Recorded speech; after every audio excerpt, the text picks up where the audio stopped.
This episode is sponsored by Be Water Smart, bewatersmart.info. Drought and water conservation is a way of life in the West, but saving water should always be a good garden practice wherever you live. Be Water Smart is making it their goal to help gardeners, homeowners, and residents do their part with helpful tips, videos, and links. You will find tips on irrigation, such as when you should water, which type of drip or sprinklers are best, and even a very helpful video on how to convert standard sprinklers to drip. Plus, what I always preach about, mulching. Remember, no pixie dust. And you'll even find a video of me talking about it. And of course, you've heard me say over and over again, check your soil moisture before you water. Why waste water when not necessary? Be Water Smart has helpful tips so you know you are watering efficiently and correctly. This includes how to water trees and even save 30% more on lawn irrigation. Plus, they have a database of 1,800 low water use plants. Yes, 1,800 plants. Plus, garden tours and pictures to help you design and plant your water-wise landscaping. And since Watering Smart saves not only our precious resource, but helps you save money, they have links for rebates and services. So stay current on Be Water Smart news by signing up so you don't miss important info. That's bewatersmart.info. Look at that plant. I want you to know that everything was grown in my garden. Don't touch that plant! Is it poisonous? She'll become part of the plant. Hi, everyone, and welcome to Flower Power Garden Hour. I'm your host, Marlene, and today or tonight, we're going to talk about the history of holiday plants. Why the heck do we buy poinsettias, Christmas cactus, maybe even amaryllis? Then there's mistletoe, all those crazy plants that we happen to just see pop up around the holidays. And sadly, some of them do disappear, but they are beautiful plants. So joining me for this topic is Matt Mattus, who I discovered on Instagram. You could find him at Matt Mattus. That's MATT_MATTUS. And his pictures are phenomenal. He gardens in Massachusetts, in a house that his grandfather built in the turn of the century. And he's been gardening since the age of 9. He's a reporter writer for Fine Gardening magazine. He is an award-winning gardening blogger. He has a blog, gardeningwithplants.com.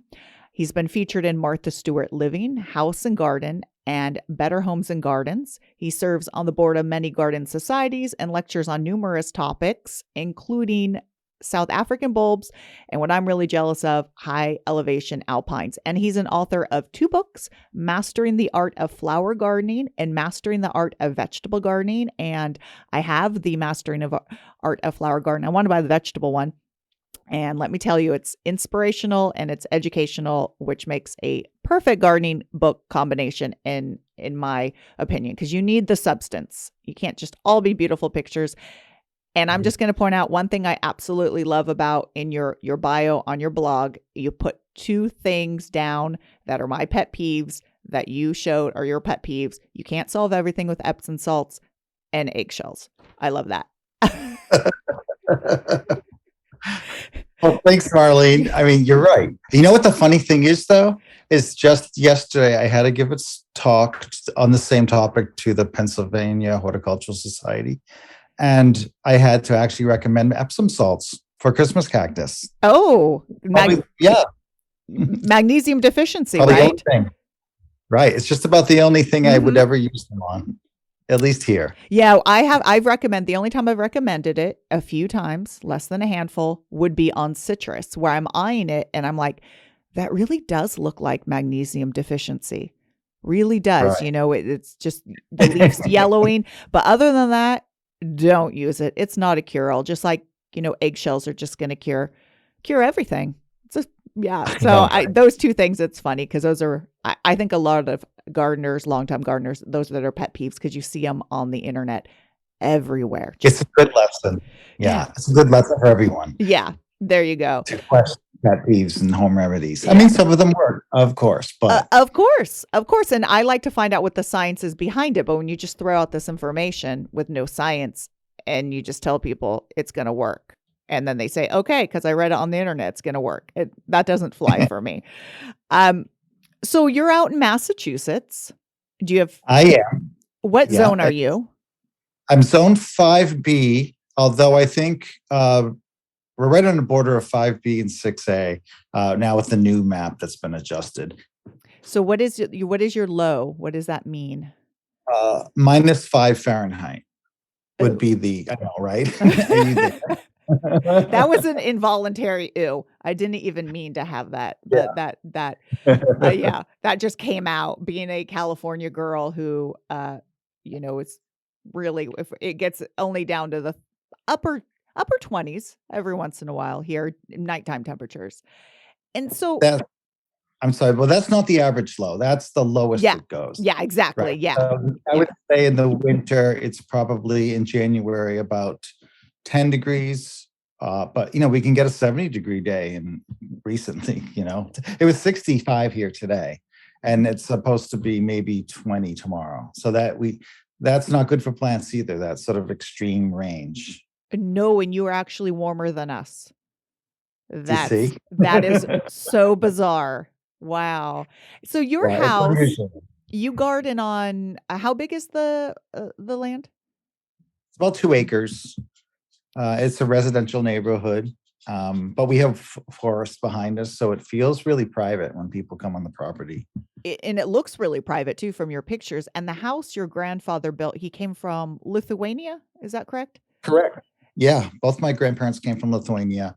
Right off the boat, they got a job or he received a job here in Worcester at a wire manufacturer. I think it was American Steel and Wire. I think because he spoke English, I'm not sure, but they built these managers' houses, right? This is like in 1906, and this was one of the managers' houses, and they built it on this road now that's full of homes. But at that time, my dad said there was no electricity, there's no running water. They had an outhouse, so it was definitely, I guess my dad, who passed away just a couple of years ago at 101, had seen it all, right? Electricity being put in, running water, paper towels. Yeah, that's things that we take for granted every single day. And when we don't have them, we freak out for about 5 minutes. Correct. Yeah. Yeah. Um, They were gardeners, so he had 7 children, 7 boys in this house, 4 bedrooms. I have no idea how they did it, but they raised their own food, and that's what people did back then, especially on the East Coast. These were ethnic neighborhoods, and they had big vegetable gardens, and they canned and preserved everything. So I grew up in that culture of I felt like I was raised in the 40s, even though my parents had me late in life, like in their 50s. So they were Depression era parents. So yeah, it's that type of gardening background. wow. Yeah. I can't imagine just gardening in the same soil that your family is gardened in. I would just imagine you're digging up things that you're like, oh, this is a toy from, so and so. This is, I would love it. It's like a big archaeological dig every day. Yeah, a lot of marbles. You dig up a lot of marbles. And just real quick, what was the last name they came over with? Because you've shortened it to Mattus. Yeah, good question. It was Mattias, which I don't even ask me to spell it because it has some unusual letters in it. Yeah. There's a J. A J is an S, I guess. But yeah, I haven't been able to trace my family back that far. But I think the president of Lithuania was Mattias recently. So hey, maybe we're related. There you go. Well, I got really boring DNA test. But I read the last name, and I'm glad I didn't have to pronounce it, because I'm like, I've never seen that last name. And, a lot of names when people came over to Ellis Island were just shortened sadly, for so many reasons. And we lost, I think, a lot of diversity in names, but it probably in the long run makes it much easier when you're in school. And exactly. Yeah. So you have a greenhouse. You have, you obviously love flower gardening because you have the book, The Art of Flower Gardening. You vegetable garden, like I mentioned, alpine plants, which I could see there, South African bulbs. Do you grow your South African bulbs? Because, ours are blooming right about now. Yeah. I mean, ours are blooming right now too, but under glass. Got it. And that's a really interesting thing. And I saw this on your Instagram posts, that the same things that you have blooming either at the university or in that in your area, sort of what is it, northwestern California? Mm-hmm. It's what's blooming in the greenhouse. And there's all the southern hemisphere plants bloom at the same time in many cold greenhouses across the northern hemisphere at the same time. It's fun to see. Yeah, so you could keep your greenhouse warm enough and for them to bloom. So it's not like they're freezing. Yeah, the thermostat is set at 40 degrees Fahrenheit. So that just means at night it doesn't go below, it might go to 38 or so. But in the daytime with the sun out right now during this Persephone period, these are, the shortest days of the year. It probably goes up to 70 if I'm lucky. I mean, today was an exceptionally, we broke records today for heat, but it'll be back to normal tomorrow. Okay. But down to 20 yeah.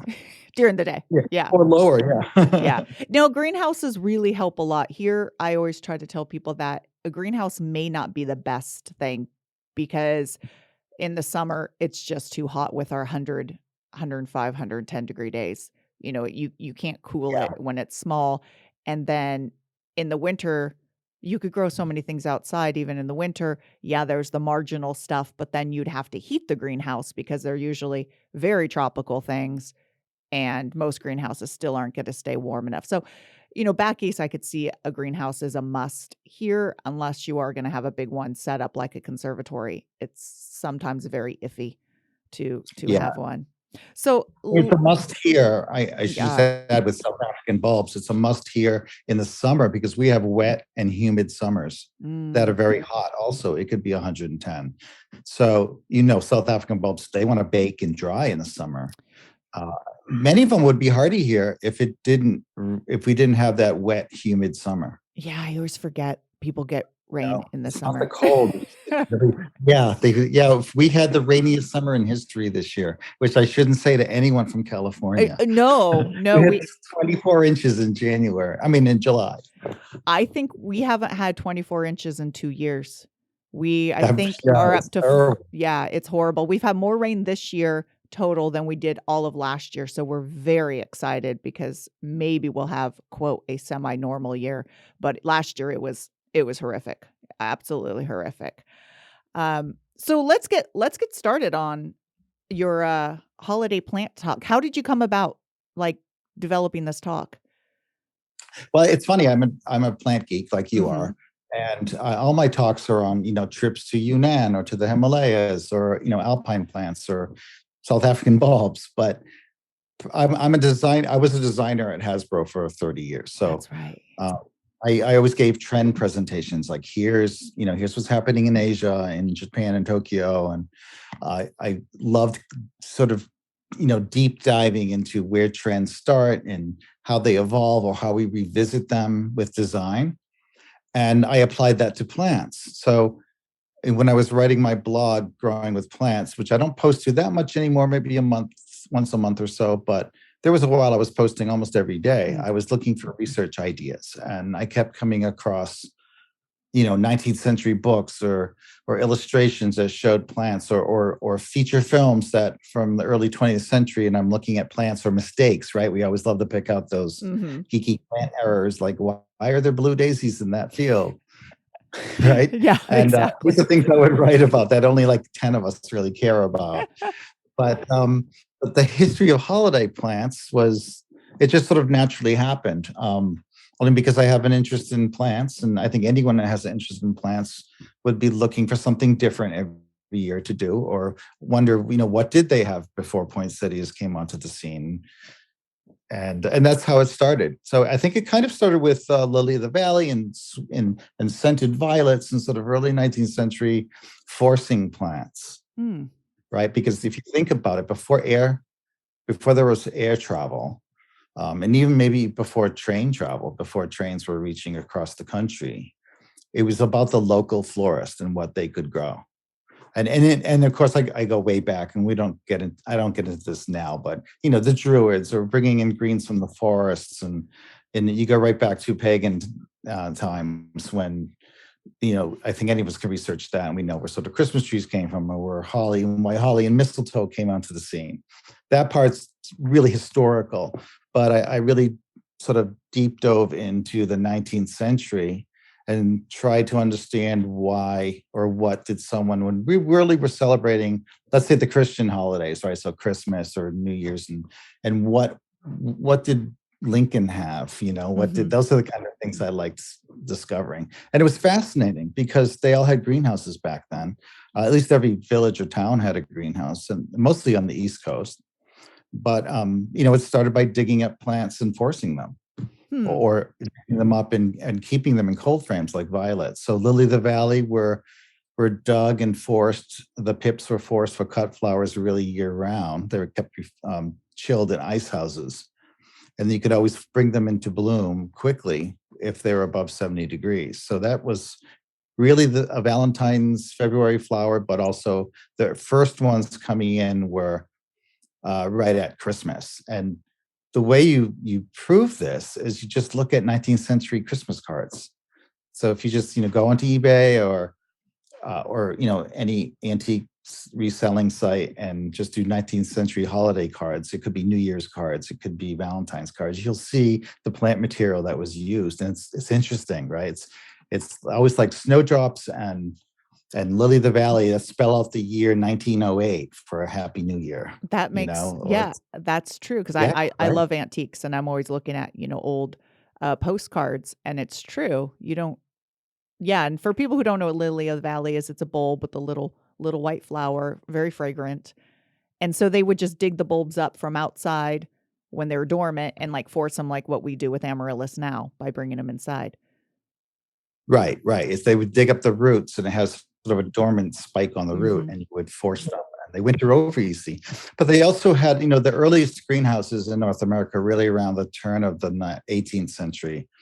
But the plant material they had was extraordinary. If you look at any book from the early 19th century, I have some from 1805 that list the South African bulbs, for instance, freesias or Sparaxis. They're listing like dozens of cultivars or colors. And it's incredible what they had. And I wondered why this was. Most of these were like New York, Philadelphia, and Boston nurseries. But when I looked at, who owned these companies, there were sea merchants, and the sea merchants were really on the boards of these old horticultural societies. So I'm only guessing that they had access to if you look at a shipping map, where all the shipping was happening, again, before planes, everything came by sea. It was from South Africa, and it was from London, and it was from Brazil. You can see these shipping routes. Interesting. So, I think they had access, and they're the ones who could afford to have a glass house and heat it. Yeah, I mean, I know Victorian times, when orchids came about, and then, people wanted to grow oranges, that was a big thing, but it had to be under glass. And that's why we have these old Victorian beautiful conservatories still.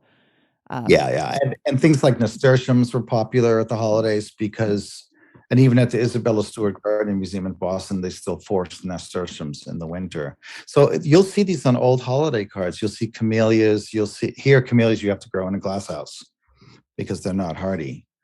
And you'll see amaryllis, because they had lots of amaryllis in 1850. Coming in from South America. Yeah, so I grow nasturtiums year round. I grow summer nasturtiums in the shade, and then in the winter, it's a full sun. Really? It's a full sun outdoor blooming plant. They're a little pokey slow this year, but and our camellias are in bud and starting to bloom, and of course they're outside. But but I didn't think of.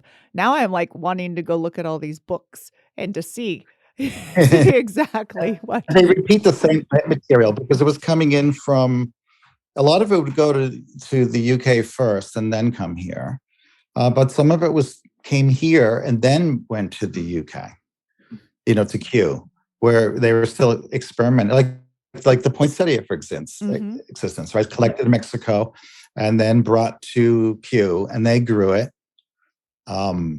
Which, it's 1830s, right? It was still just it was a conservatory plant. It was never brought into the house as a house plant because you wouldn't bring blooming plants into the house. That, in 1830, they felt they gave off noxious gases that, if they did have a flower in the house, they'd have to put it in a different room before you went to bed. Plus, the whole houses went cold on the East Coast. The fires went out. So they really thought it had poisonous gases? I didn't know that. I didn't know Well, that they didn't have flowers. you'll see this in a lot of early 19th century books that they had some foliage plants, but really the big East Coast houses became too cold before before Mm. steam furnaces were in. They would have things like they would advise you to put buckets of water in the center of the room and put your plants in the center of the room, and the buckets of water would attract the frost. That's what they believed, right? Very sweet, Because yeah. then, the water, oh my gosh. So that worked by the time the fires went out, or you have your staff, you Yeah. know, the logs on the fire. Yeah. But by the mid 1800s, it was they had house plants, but a lot of them did not bloom. I suppose if they had a conservatory, you're all set. You had acacia trees, and you had again everything you grow outdoors. But camellias, every local florist had a greenhouse, a glass house, and they would keep camellias, and that would have been a really common holiday flower. I mean, poinsettias needed heat, right? They Yeah. needed like 75, 80-degree heat. They needed hothouses. So on the East Coast, almost all the poinsettias came from Hollywood, California. So it Oh. wasn't until the 1920s, right, when they became they were grown as cut flowers only. So Paul Eck in the 1920s started breeding them for the Christmas market, and they could then force them into bloom with extending the day length and they would ship some rooted crowns to the east for those who had heated greenhouses. But if you look at any old Hollywood movie, and you can even find in my presentation, I have postcards, engraved postcards of like poinsettia fields in Hollywood, California in 1925. They had like a train that would go into the fields, a poinsettia trolley that you could take the family on to go cut poinsettias. But it was, if you look at Christmas in Connecticut or White Christmas, you'll see vases of poinsettias. You won't see a one in a pot. Oh, that's very interesting because I know Paul Eck, he was the one who sort of pushed, and you just said like they were cut flowers, but he was, I guess, in LA. I just think of him down in the San Diego area. He probably moved down there. They moved their fields after LA got so built up. So they would cut and then ship them as cut flowers. Interesting. I wonder how many people broke out from the euphorbia sap. I know. I thought the same thing because we have some horrible stories on euphorbia sap in this house. Exactly. Yeah. I was actually pruning some today, and I pruned one euphorbia, and it literally was foaming. I've never seen a euphorbia foam sap. And I'm like, I'm going to go wash my hands really well. They're pretty nasty. But I don't want to scare everyone from euphorbia. So just don't eat them and just don't wipe the sap anywhere on you. So I know. I don't know if there's a difference between different species. And I think a lot of people don't realize that we know poinsettias are euphorbias, but it's such a massive plant genus, right? There is breeding going on, with like Euphorbia leucocephala. There are named cultivars like Mount Kilimanjaro that are forced as poinsettias because they're so closely related. They have like white bracts, and I have one in the house here. And there was an installation, I think, at Longwood, but they're becoming more available as a garden plant if you live in a tropical area. But I think we'll be seeing them at Christmas. Oh, we still can't have poinsettias outside year round. They do freeze for us. Bay Area. Let's say Hawaii. Yeah. Well, no, even the Bay Area, even San Jose, about an hour, 2.5 hours, or 2 hours down, they could almost survive over winter outside. But here they freeze outside here. So yeah, I believe it. They don't even like a cold greenhouse. I mean, I can't keep them over. Yeah, most people just, even when they try, they get really leggy. I mean, they're big shrubs in the wild. And, we're used to seeing them just forced in the greenhouse and grown, in ideal. And I'm sure they do some growth hormones on them to keep them very short. Oh, they do. In fact, it's like 16 treatments to keep them looking like a fake one that you buy at Michael's, right? Which is kind of sad, to have that, the Michael's, and not just Michael's, but of course, anywhere you buy a poinsettia, it's a foot high in a foil pot. Exactly. An artificial plant that looks like it's been treated with growth hormones, growth regulators. Yeah, so sad. So getting back to the violets, because I have seen those on postcards. And is that just because because we have violets, true violets? A lot of people think African violets, but these are true violas, Yeah, yeah. and they're blooming for us outside. So that once again is just basically wherever those are blooming and growing, people would dig them up because you don't think of purple being a You Christmas don't. color. But I don't even know when the traditional red and green came about as traditional. I imagine in the 1800s, even early 1900s, those weren't traditional colors. No, they weren't. I think they really, this isn't documented, but I'm assuming it came from if you live in an area where there are deciduous forests, there are greens were brought indoors very early. We're going back to the 10th century. So they're bringing anything with greens or with berries. So most berries are red in the winter if they're, surviving the winter. So, think of holly, for example, or around here it's partridge berry, and the colonists would make these things called berry bowls where you would pick partridge berries, what Michelia repens. Right now, if you walk in a New England forest, these things stick out like a sore thumb. You see these beautiful red berries, checkerberries or winter berries on the ground. There's Ilex verticillata, which is a deciduous holly, which is just red berries on a branch. Ooh. So red and green is sort of the only motif that you could create when you pick something. Oh, that makes sense. Yeah. So I'm guessing it evolved from that. I'm not sure, but since a lot of these sort of traditions grew out of Scandinavia and Northern Europe, which is very similar to New England or Northern Canada here. Those were the colors you could, if you were picking, or let's say in using today's vernacular, if you're foraging for plant material, that's about the color palette you have. So violas and violets, right? It's a big plant family also. Mm-hmm. And here in the East Coast, we have violets in our garden. I know 4 or 5 species, and pansies are violas too. Mm-hmm. So obviously in a mild winter, they would come into bloom or in bud, and you will see those in engraved Christmas cards. But the most precious violet, at least in the Northeast, was the scented violets.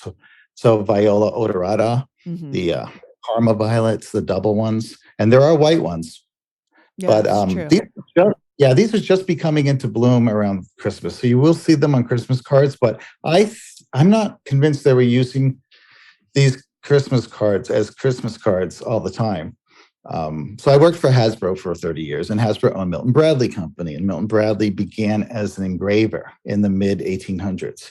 Oh. And going through their archives, I would find cards, beautiful printed cards that would have violets or snowdrops on them, but they were blank.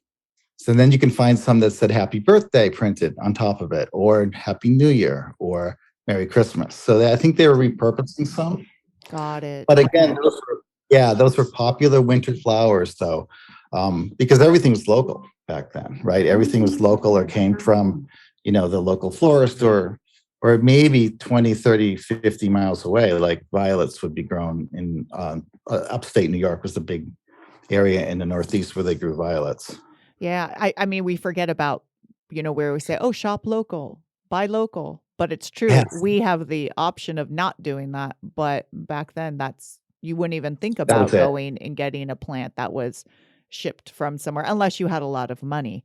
But I guess if people wanted to decorate and bring things in for the holidays, you just look what's blooming outside. Right. Another thing I just discovered, and I'm going to experiment this year, and I found it only in 2 books, but in 1 catalog, which was the digging up of Delphiniums and Astilbees. Now, they called them spirea. So at first I thought, are they digging spirea and forcing them? But they're not. They're digging up Astilbees and forcing them in pots in cold greenhouses. And this was another popular winter plant anyways. I'm not convinced they were there for Christmas, but yeah, Astilbees are they're beautiful, and I could see doing that. I've killed every Astilbee here because the nurseries, would bring them in full bloom and look gorgeous, and then our dry heat would just wipe them out. So, but that I could see doing that. When did Amaryllis was the same? Because you see at nurseries now, it's the poinsettias, it's the Christmas cactus, cyclamen, paper whites, and amaryllis, and paper whites too. Right. So if you think of amaryllis coming from, let's say, South America, Brazil, right now they're all grown in either South Africa or the Netherlands, right? So if we get one that wants to bloom at Christmas, it's from South Africa. Mm. So if you go to Home Depot or Lowe's and you buy one, it's already a bud starting to grow out of it. It's been grown in the Southern Hemisphere. The Dutch ones are the bigger bulbs that might have 3 stems coming out. And they bloom a little later, like January, February. But they were growing them here in the late 19th century. I mean, they were common. And again, I was wondering why. And then if you think about it, those ships coming from South Africa, they're able to ship dormant bulbs because of the opposite seasons, right? In the Southern Hemisphere, most of those South African bulbs are dormant. So it's perfect. They could be in a box in a hot, dry ship. Yeah, easy to ship. You don't have to worry about them dying out. They're just big Right. storage units and dry. Yeah, And the shipping of live plants they didn't do, but they could Mhm. ship geophytes or Interesting. bulbs, Yeah. right? Yeah, and I wonder if that's the same thing with no, I mean, the paper whites, because I don't know Yeah. where are they even native Well, to? paperweights come from, say, Turkey, the Caucasus, Okay. Morocco, all the places where there are, let's say, winter or fall blooming narcissus. Like Okay. you can probably grow there, right? Like the Atlas Mountains, or but Israel, the Middle East. And paperweights have a long history too. For some reason, I thought, oh, they just came onto the scene in like the 60s, right? But Yeah. they didn't. You can find catalogs from 1870 that show, 8, 9 different varieties. Hmm. And plus, this Chinese sacred lily, which is essentially a paperwhite also, was definitely a common 19th century plant. So none of these plants really have like a symbolic meaning. Like, we know the Christmas tree does. Um, but it's mainly just, hey, this is what we could get. This is what's blooming. This It's is what's very easy to grow because you're not even truly forcing a paperwhite, or let's say they were called sacred lilies or Chinese sacred lilies. So, and I don't know their significance in China, except I know at New Year's it's traditional. It's a traditional New Year flower. I mean, Chinese New Year's, February, okay. right? So the golden sacred lily, there were Japanese sacred lilies, but that's how they were marketed here, or at least to Europeans or to North America. But you will see them in China sold, and even you can see engravings of at least the polyanthus narcissus being forced in China, again brought there by ships back in like the 1870s, and like in like a J.L. Childs catalog from 1897 shows beautiful, pictures of China.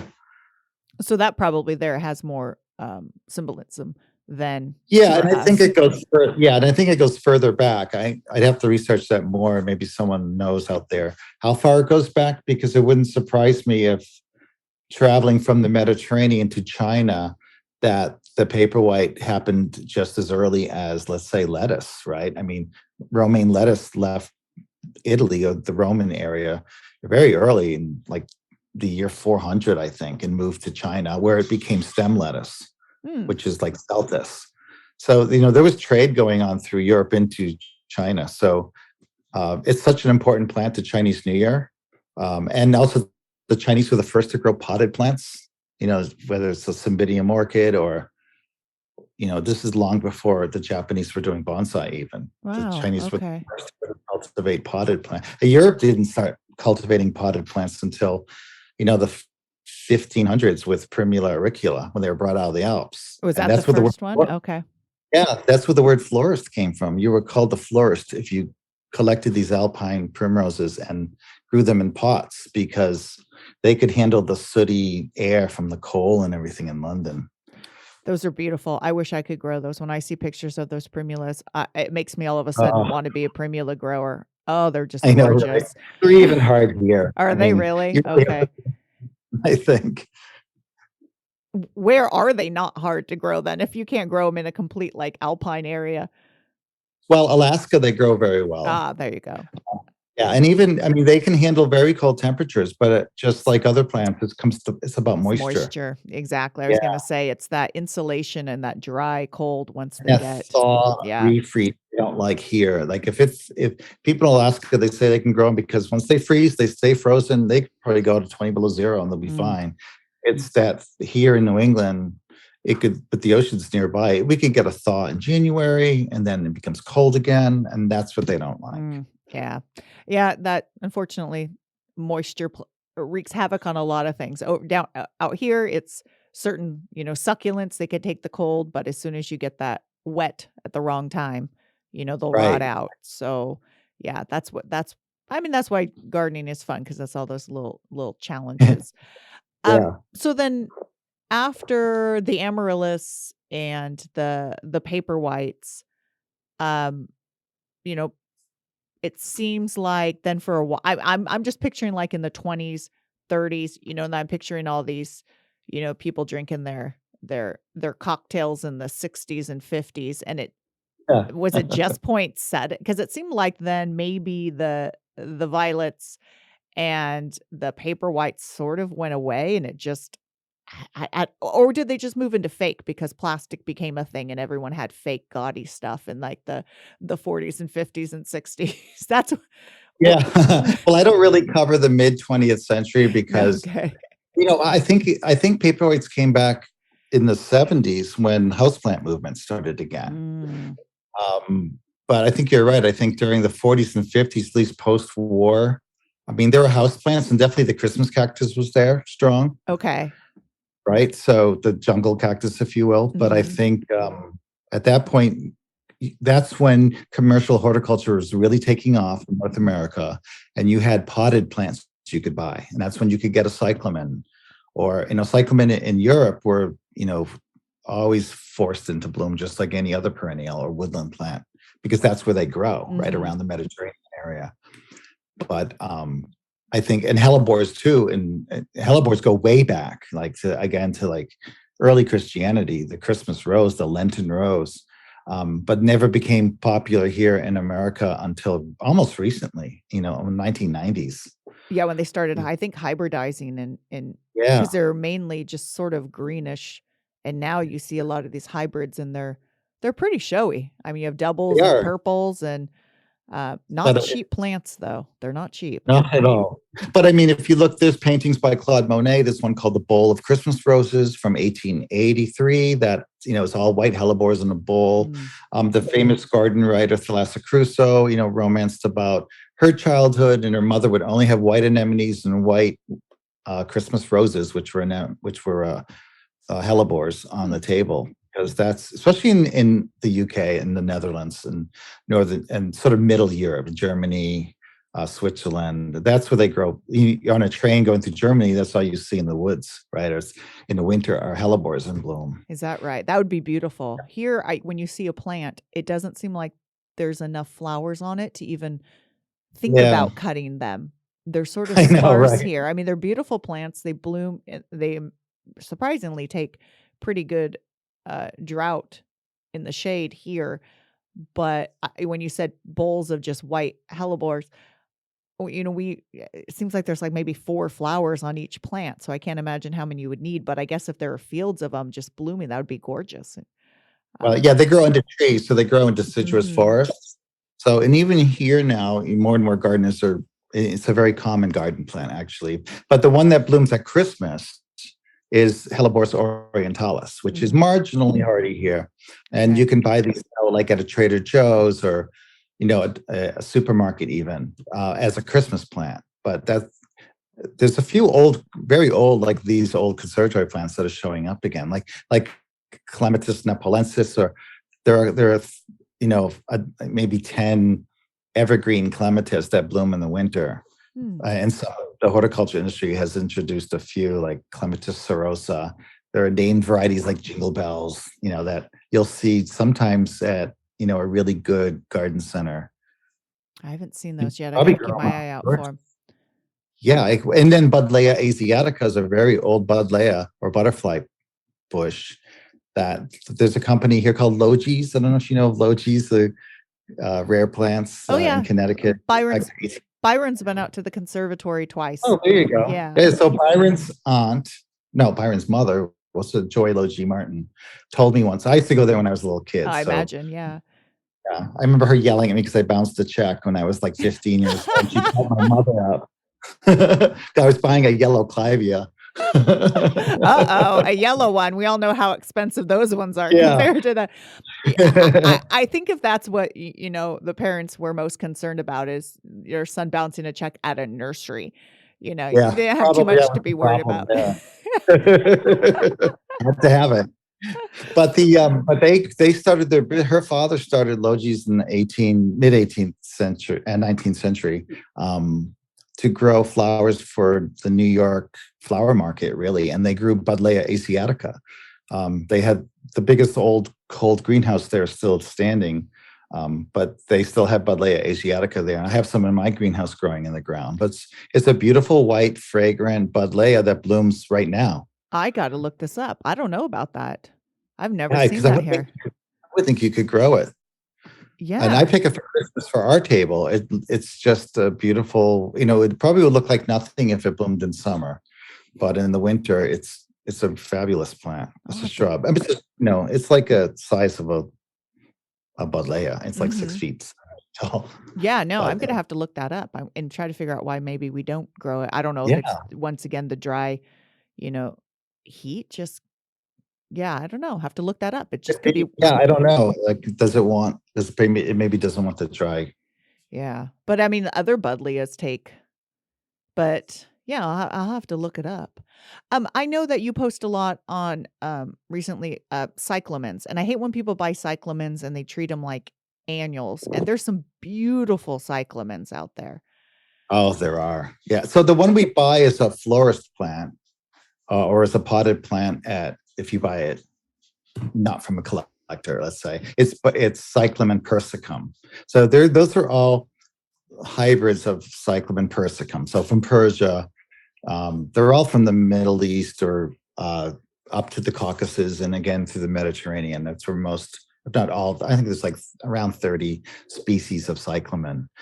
But there are hardy cyclamen, a lot in Greece, like Cyclamen graecum, which is a cyclamen. These are also, and persicum, they cannot handle frost. So we can't grow them out here, at least in the Northeast. Maybe you can, but they do like that dry summer, wet winter sort of treatment. So we could grow them here as long as they don't, they go summer dormant, but they run the risk of, if you have it in with irrigation, they'll rot. Right. But exactly. they could even stay evergreen in certain spots. They could stay evergreen and, randomly send out a flower. So yeah, they are garden plants here. It's just that, the summer wetness, if you don't keep it dry, rot out the corms. Which is why they do better here than cold greenhouse or a greenhouse, where I keep all of mine. I have plant friends that tell me, oh, you should plant, Cyclamen hederifolium outdoors. It's hardy here at the zone 5. And I've done that, and it comes back maybe 2 or 3 years, but it never really puts on a show. I'm not saying that's not growable in zone 5 across the country. It really depends on, how much rain you get, like you said. I think under a tree, if it's a tree that's taking up a lot of water, they probably would do well. But, in an unheated greenhouse in zone 5, they'd love it. They just literally, I don't do anything to them. They just I have maybe 20 species, and the foliage is fantastic. They all bloom in October. So the show's over, but it's not, because they all bloom before the leaves come out. And then when the leaves come out, it's a whole other show. Yeah. With the patterns over and the contrasting patterns. So they're fun to save the seed pods and replant the seeds, and you can quickly become addicted. This is a cyclamen society in Europe that's really active. Yeah, I can imagine, because they could get really big. Each like corm. Is it a corm or? Yeah, it's a corm. Yeah, it is I have a corm that's almost 12 inches in diameter. Yeah, that's 10 years old. Yeah, they could get really big. And some of them are fragrant, which is great.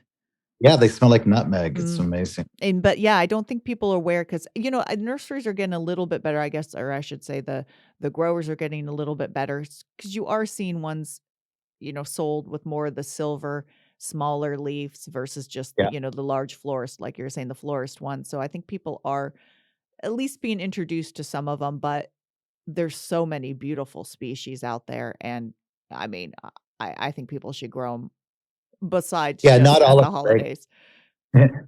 You'll find me at the store, smelling the Cyclamen Persicum hybrids. Not all of them are fragrant. They never market them as fragrant. You have to sort of check them all, Mhm. and then you'll find one that smells like nutmeg, and you're like, okay, that's the one, or it has the perfect foliage. Yes. Yeah, because the silver, you're like, "Ooh, that one's the prettiest. Ooh, that one's the prettiest." No, it's not. Yeah. So, cyclamen came about when did that? I mean, because that's sort of it's considered a holiday plant, but also people then stick them outside here. Was that what, the turn of the century, or I guess last century? Yeah, that was. It's hard to say because in Europe it was one of those plants you would pick the foliage for in the winter anyway Mm. when you saw it. But here in North America, it was really when commercial horticulture was coming into the scene. I mean, there are catalogs from the 1880s that show cyclamen on the cover for bulb catalogs in North America. So they were here, but really for the greenhouse grower. Okay. You know what's a real interesting thing, and this isn't even a plant, but do you remember in the 1970s, maybe, I don't know, there was something called air fern? It looked like an aquatic plant almost, like very ferny. It was like a dyed green plant. Well, You'll have to Google it. I But don't. it's I was born in late 70s. I was born in okay, 77. so you don't but remember. I don't remember, but I'm trying to see if I even have a picture. Was it a true fern or no? No. So the interesting thing is a lot of people thought they were real ferns. And I didn't know that these go back to like the 1700s, that people would have these on their windowsills. They thought they were real plants because, I don't know, their boyfriend or husband brought it back on a sailing ship. They live off like Madagascar and South Africa in the ocean. But the sailors would collect seaweed and they would collect these. They're actually hydroids. They're not even a plant, right? Like Thuieria cupricina is a hydroid, and you'll have to look that one up, but it's like Thuya, which would be Yes. like, Uh-huh. and cupressus put together. So Thuieria cupricina. Okay. These hydroids, they look like Christmas trees, and sometimes they're called Christmas tree corals, but they would dry them and press them or make arrangements with them, just like they would with human hair back in the Victorian era, and put them under glass domes. And they would actually make Christmas ornaments with these. So you can find domes with these sort of dried Christmas tree hydroids. Hydroids aren't even a coral; they're really related to jellyfish. Oh of all my things. gosh. Yeah, Oh, they're colonizing. It's like hundreds of thousands of microscopic jellyfish that construct this Christmas tree shaped, ferny looking thing. It's really interesting. Oh, that was in what like the late 1800s? Probably the mid 1800s, if not early. I mean, I found a marine journal from London that had these color plates of hydroids that they look like corals or sea cucumbers, but it obviously would make sense. Right? Just like they would use seashells too for ornaments or ferns. Yeah. That sailors would bring these back because they were sort of preserved. But the Neptune fern or the air fern from the mid 20th century, and I think I even found it on a Walmart site from a few years ago, so you can still find it. They're like a ferny version of this, but people thought they were real plants, but they're really just dyed green. It's really something from the sea that was dyed green that is related to jellyfish. Interesting. Well, I guess it's like taking, sea sponges and, Yeah. making them into, I guess, bushes or something. But I'll have to look for that. I haven't seen. I mean, that's earlier than what most antique stores have, really. And, I mean, I'm sure they've all just disintegrated. So another thing I was really interested in were like oranges were popular at Christmas. Like our grandparents would always say, "Oh, for Christmas I got an orange, an Olympic hole in my stocking." But there's a long history of Mandarin oranges specifically that were really important, at least in the Northeast, but also to Europe, Northern Europe, during the Christmas holiday season. And it was, in Europe, they came from like Morocco or North Africa. And here on the East Coast, they would come from Vancouver area or Seattle or San Francisco, the ports. Mm-hmm. So, either Chinese or Japanese immigrants that are working on the railroads, they would import them because they're very important culturally for them. because it's a winter-bearing fruit from Mhm. Asia. So they would come in on ships, but they would ship them on trains to the East Coast right now, because this is when you're getting mandarins, right? Mhm. Um, and for people who don't know what mandarins are, there is a difference. And I drive the guy at our local supermarket crazy when I say, like, are the Valencia oranges in, or are the mandarins in? And they don't. They're like, no, the cuties are here, right? Or the halos Yep. are here. But halos are mandarins, Yes. and maybe Californians are better at understanding orange No, taxonomy. no, literally, because the other day someone's like, "Is it wrong to say Mandarin orange?"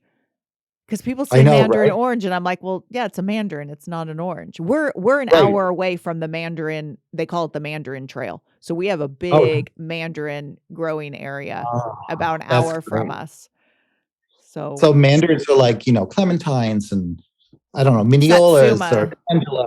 Mhm. Yes, satsuma. So the sumo. So these are the oranges that people don't know. They're easy to peel. They have that reticulated white net underneath the skin. So they're almost loose inside the peel. And they're very sweet. And they would ship these to the East Coast in the mid 1800s on what they called the orange train eventually. And they would actually paint the trains orange. Oh. And right up into the 70s, they did that, like Canadian Rail had like Mandarin Orange Express. And you can't see these anymore, but the way, where you can find them Mm-mm. is you can find these at model train stores because they make all the authentic trains from here's the train from 1905. And it'll say like Pacific Fruit Express on it. Or these were the first refrigerated, they would load them with ice and they'd put the citrus in them. But it was such a big deal on the East Coast that you can find newspapers in New York. I have clippings from Toronto, from Quebec, from Boston, newspapers that are like, the orange train is here. The Japanese oranges arrived for the Canadian Christmas, like 480,000 on the Canadian Pacific Railroad left Vancouver in December and got here by Christmas. It was a big thing. That's And you have to amazing. imagine, right, like before airfare. And they were packed with that green wax paper around them, right? Like sometimes you still find it because a mandarin will often have foliage still on it, at least on the East Coast when you buy them. So that green paper you never threw it out. You would use it to make Christmas ornaments with. And you can still find these, like, again, on Etsy or on eBay, like handmade, like they fold them and put them in, they'd make little birds or origami shapes with them, or you would repurpose it, So it's an interesting connection with the oranges and how important the mandarin was at Christmas. No, I mean, just reading, some old books, I knew that getting an orange at Christmas or having one anytime, and it was usually around Christmas because that's when they were Yeah. ripe. But I knew it was because a lot of people just don't live in an area where you could grow citrus. No, And it was precious. and California, I don't think people were growing mandarins that early on. So yeah, they even in California, I'm sure they still had to wait for the ships to come in. But then by the time they came in, then they had to ship them all the way across the And country. here in colonial times, in colonial America, if you will, in the Northeast, you'll see things like pineapples on top of your door with magnolia leaves and pears in this sort of, they call it the colonial Williamsburg look. Mm-hmm. But I had never known this either. And in research, I found the colonial Williamsburg look is not an old look. They never did that in colonial Williamsburg.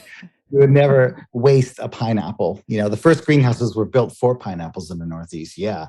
But if one came on a ship or you grew one in your glass house, you're not going to nail it above your door. They never used fruit. In fact, that was a look that was invented in the 1950s. And it was documented in like a Home Beautiful magazine that these ladies in this garden club decided to just, we need to, I don't know if it was the Vanderbilt family, but some wealthy East Coast family owned Colonial Williamsburg as a museum, right? A living museum. And they needed to attract people at the holidays and they wanted to decorate it, but they couldn't use lights because they wouldn't have had that. Mm-hmm. So they just came up with the idea of let's use what they would have had. And they came up with these elaborate displays. But, I live in an area where there's homes from the 1500s and 1600s. And you see all these wreaths made with pears and apples and pineapples. And everyone was like, it's the colonial look. And it's not. No, they would have eaten those. Yeah. They would have eaten those. Yeah. Yeah, way too precious. Or they would have been stolen right off their porch by someone who wanted to eat them. Yeah, right. Well, the look came from Della Robbia style, which is an old Italianate sculptural style of, sculpting with plaster. Mm. So there's Della Robbia wreaths with lemons and limes and oranges that you'll see at the Met in New York or in Florence, or some made with beeswax. So they would sculpt with these things and make, decorative arts or something for a facade of a building. But the look is right, I guess, right? But Yeah. it's not that's authentic. Yeah. Because, like you said, they wouldn't waste that. But that's funny. I could just picture in the 1950s, these ladies Yeah. meeting around. How are we going to come up with something? Oh, well, this is what they ate. So let's just turn it into. They must have decorated with it too. Yeah. So I'm actually going to interrupt and show my ignorance, because I'm sure I've learned about it and probably forgot, but I really don't know the history of mistletoe. Oh, well, I think a lot of people don't. And it's almost untraceable because I would say it's sort of the first, winter holidays plant, if you will. Okay. I think, certainly people could argue, we kind of know when the Christmas tree started, was it Victorian era or German soldiers doing it in, the mid 1800s? Does it go back to Druids? But what does go back to Druids definitely is mistletoe. Anything that was evergreen had magical powers, or it had symbolism. And mistletoe was, people believed it would keep lightning from hitting your home. Mistletoe, so there are engravings of mistletoe sellers from the 1700s, where these old men with large sticks on their shoulders with bundles of mistletoe that they would bring around. I mean, it goes back to Norse mythology, that Balder was slain by a mistletoe spear through his heart. So that it was, it relates to paganism and the winter solstice. And, whatever anyone believes was, did the Christians adopt the winter solstice and move the date? Whatever. Right now, that's a hot topic, but I don't really care where it started. Yeah. I mean, who changed it? But mistletoe was used back then as one of the first greens brought in. I mean, there is a Native American species, but it's the European mistletoe that you'll find in artwork, right from the 10th century used. It's just, there's the mistletoe cellar by Foster's a famous engraving. The Druids they have these illustrations called Druids cutting mistletoe, right? These beautiful wallpaper patterns, or Druids bringing in the mistletoes, like a famous Edward Hornell painting from 1890. But the kissing thing with mistletoe, that didn't start in the 1880s, right? I think it was 1846. There was in the Illustrated London News, there was a picture of two people kissing on the mistletoe. But then after that, it was sort of the naughty thing to illustrate during in magazines. Caught kissing under the mistletoe is a famous engraving in 1880. And in my presentation, I do a slide where I show a Hallmark film. The title mistletoe is used so often. Perfect. I had this mistletoe magic and the mistletoe inn and Menorah's mistletoe, and yeah. All I'm thinking of is, man, mistletoe's been killing trees for a really long time. Yeah, and I'm thinking, I wish we could grow it. Oh yeah. So, but also there must be. I mean, I guess it's pretty much worldwide for the most part, because I'm sure our species here in California is way different than I'm sure there's a different species. But it does make sense, because you have this tree, all of a sudden it drops its leaves, and the mistletoe is just right there, prominent. And so I guess that was still an evergreen.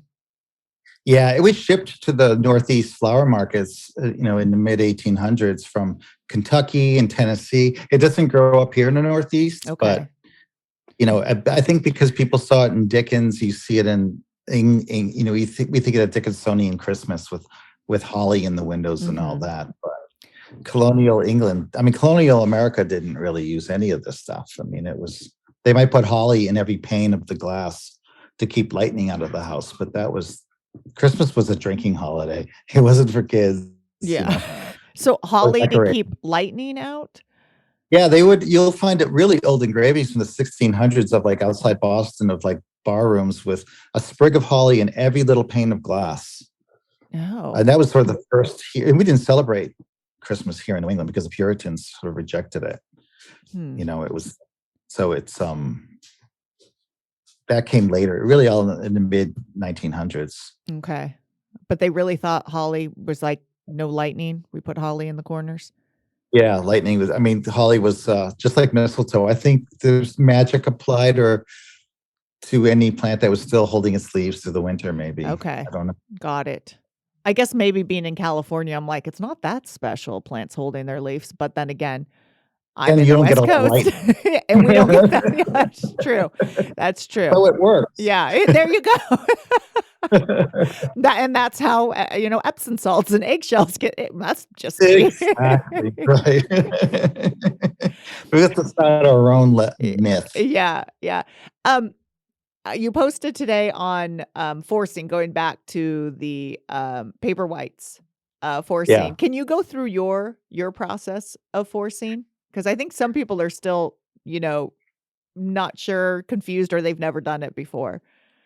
Yeah, I mean, I think true forcing would be taking, let's say, one of the Dutch bulbs. I mean, they're not all these bulbs are really native to, say, Turkey or the Caucasus, but you're taking a bulb that's while it's dormant, and you're either subjecting it to cold temperatures for, let's say, 14 to 16 weeks. And some bulbs have to root first too in that dark period, and then forcing it, like bringing it into a warmer room or into a greenhouse. And then there are things like paper whites, which many people may not know this, but there are bulbs I'm doing air quotes, force, that will grow once they are exposed to moisture or water or temperature change. They don't need that long cold period like paper whites, because they grow in an area where it's never really freezing. They're bulbs that don't want to freeze. And there are small narcissus, like from the Atlas Mountains of Morocco, like the hoop narcissus, a lot of those Narcissus ramoxii and cantabricus that also grow the same way. And if you have a greenhouse, you can, quote, force those quickly, like now for Christmas. But yeah, so I grow, if you just take tulips, hyacinths, crocus, for me, the easiest are crocus. And I potted these today and it's late and I probably shouldn't have. But because of COVID, there's been a lot of shipping problems with bulbs. So you'll see a lot of people saying we're just getting our bulbs in now. And the ground is frozen here, but today was warm, so it was thawed, so I can get some into the ground. But I pot mine up usually in October and into November. And then I set them anywhere. I usually keep them outdoors until it gets freezing cold, so the pots would freeze. You don't want the bulbs to freeze ever. Almost no bulb wants to freeze.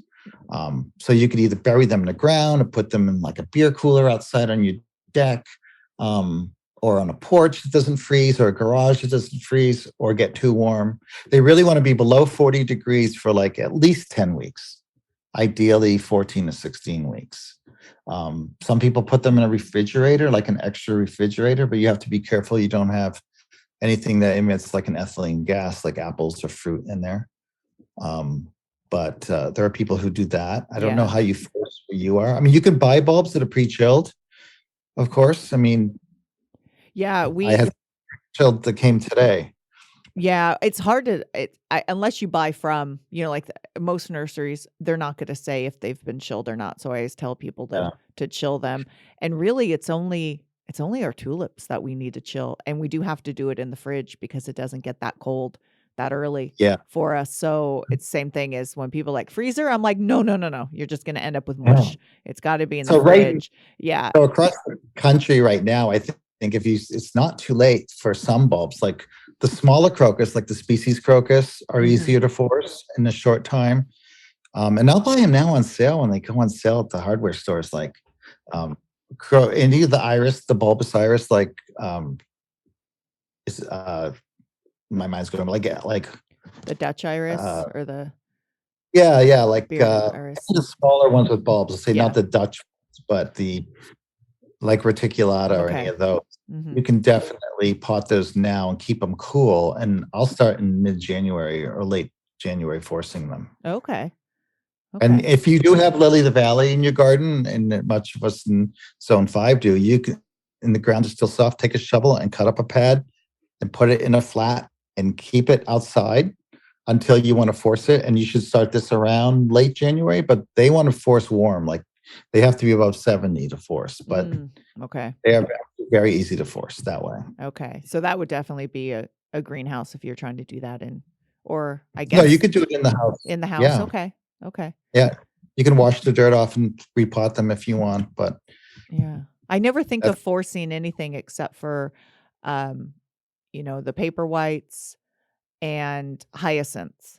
And everything yeah. else I never think about forcing, but you can really force any bulb. You can, and they're different. I mean, tulips are difficult, and Mhm. if a tulip bulb is kept like at room temperature in a hardware store, like the flower bud often aborts. So they're best if they're kept cool, like even when they first come in late September, early October. Okay, that's good. Don't buy the old ones that have been sitting in the Yeah, maybe don't buy those ones that are daffodils. 50% off. I know daffodils tend to do. We've kept them indoors all winter and planted them on the spring because the ground froze and they still bloom. So Wow. sometimes you have better luck with narcissus, but Yeah. And then the paper whites, they don't rebloom, correct? um, well, I haven't had luck reblooming the ones you buy that are named selections. Yeah. I mean, if you're a real serious bulb collector, you can actually buy the species as collected in the Mhm. wild, and there are populations of that growing like in the south. Old populations of some of the old paperwhite varieties, but no, they're too difficult to bring back into bloom Yeah. because the chili you'd have to give them if you're growing them in gravel or water. If you do want to try it, you can try them in pots with. I grow all mine in soil. Okay. Okay. There's no need to do anything fancy People like do like the gravel. fancy, the glass marble type Glass balls. Well, things where you you can can do see it. that, Yeah. but they're just disposable then, and that's okay. Yeah, because 'cause they're That's not okay. getting anything for the following year. They're just basically Right. using up everything and then that's it. So, yeah, I mean, some people like the one hit wonder. That's it. They just wanna try something and have it. Um, I'm trying to think of it. So, do you see any new trends for Christmas holiday plants? Is there Oh, that's a good question you hit me with. Well, it's sort of hard to see it's hard to see trends and, you have these literally, we could count how many plants going back how many years, so it's not like it's a quick turnover. With the house plant trends, you can't keep track. You're like, it's aroids, then it's begonias, then it's this, and I know. it's coming at you fast and furious, but, it seems like people love tradition with holidays. So even if there was something, it would be really hard to try to market and get people away from poinsettias. It is. Um If you think of like La Canalia or La Chanalia, right there, Mhm.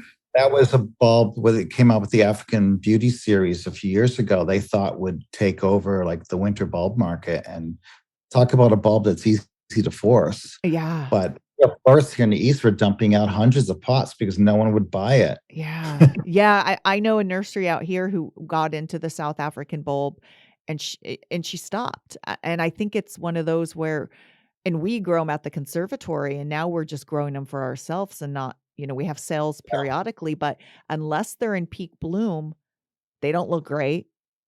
Even, unless you have a picture right there and people aren't aware of how absolutely stunning they are. And unfortunately, they bloom very short period of time. And a lot of times when there's not plant sales because it's mid, Right. winter. So it's really hard to market and get people jumping on that one because it's a very short window, but some of them are absolutely, oh my God, stellar. But yeah, I can imagine, people sitting around, nursery growers, breeders, like, hey, what can we market as the next holiday plant? But But people I like, think there is a trend. There's a huge trend right now of the local cut flower farmer, right? mm-hmm, And that's yeah, really transformed the florist industry. And flower markets in big cities have closed because of this. And it's a tremendous and a fabulous trend. hmm But I think they're struggling when it comes to winter and what to do. I think most flower gardeners want to rest in the winter. yeah, But we're seeing anemones and ranunculus being grown.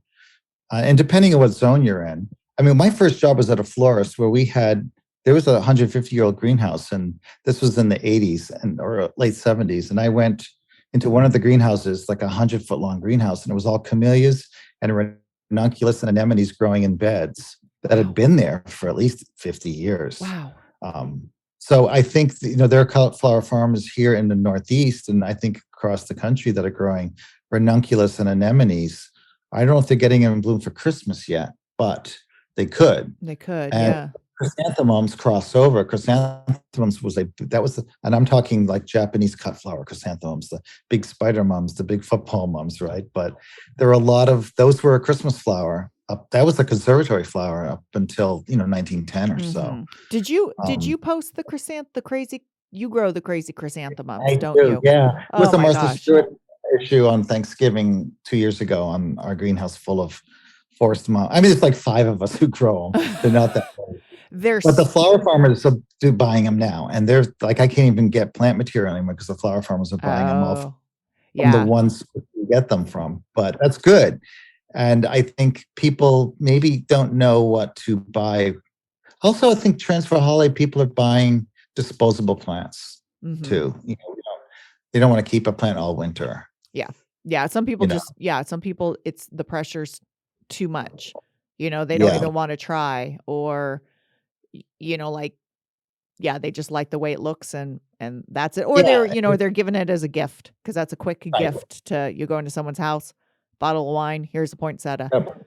There's the ethical question of like you don't want to be foraging for greens like we used to, like Princess Pine and all this, because they're either endangered or they're red listed or they're close to being endangered. Or here in the Northeast, it's like mountain laurel.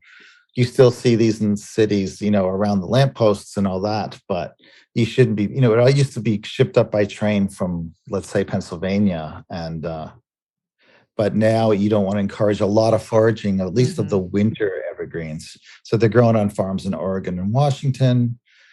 I don't know. It's hard to say what a trend would be for a plant. I mean, Yeah. certainly there are new potted plants. There's beautiful snowflake hydrangeas that are being forced, but again, they're all sort of disposable plants. Yeah. Yeah, that you buy at the Yeah, the nostalgia florist. factors.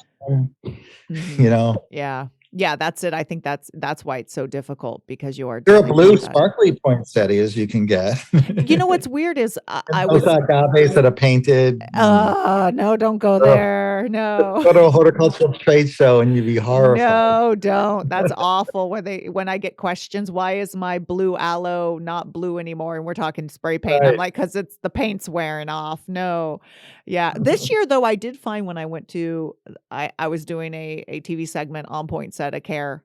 And I'm like, I'm gonna go get some of the really pretty snazzy ones. And I think because of COVID, I think the growers went back to traditional the last year because I think, last year no one went to anyone's house, so no one was Yeah. decorating.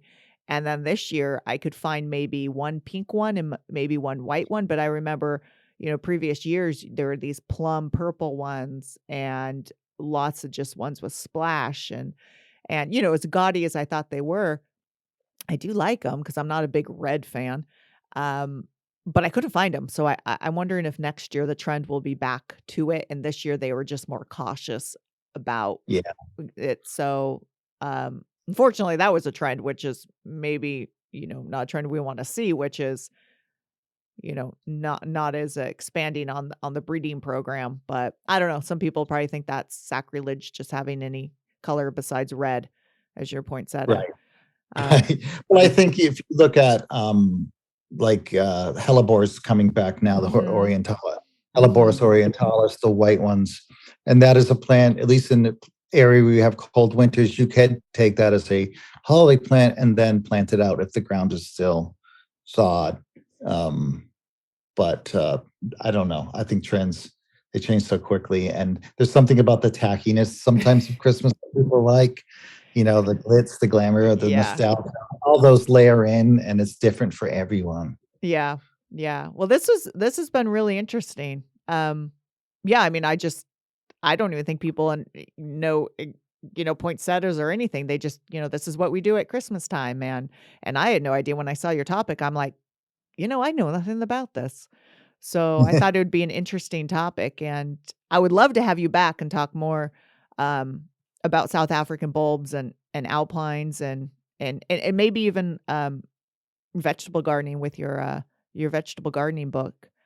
Oh, absolutely, sure. Or Yeah, my flower book your is flower book. popular. Yeah, It's yeah, about the unusual annuals, how to revisit the old-fashioned annuals. yeah. And like I said, it's a great combination of inspiration, but also education. And I'm a big fan of that because sometimes I just look at these garden books and it's all fluff, but this one it definitely is helpful. So when people are like, "What books?" it's nice to pinpoint something where you're like, "Okay, this is good information." It's not just, "Oh, combine these two plants in this pot. Look at."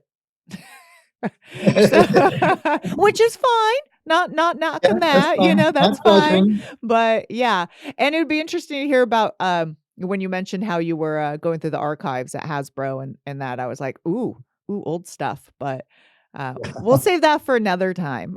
Okay. So, but I want to let everyone know where they could follow you at once again Instagram. That's Matt Mattus, MATT_MATTUS.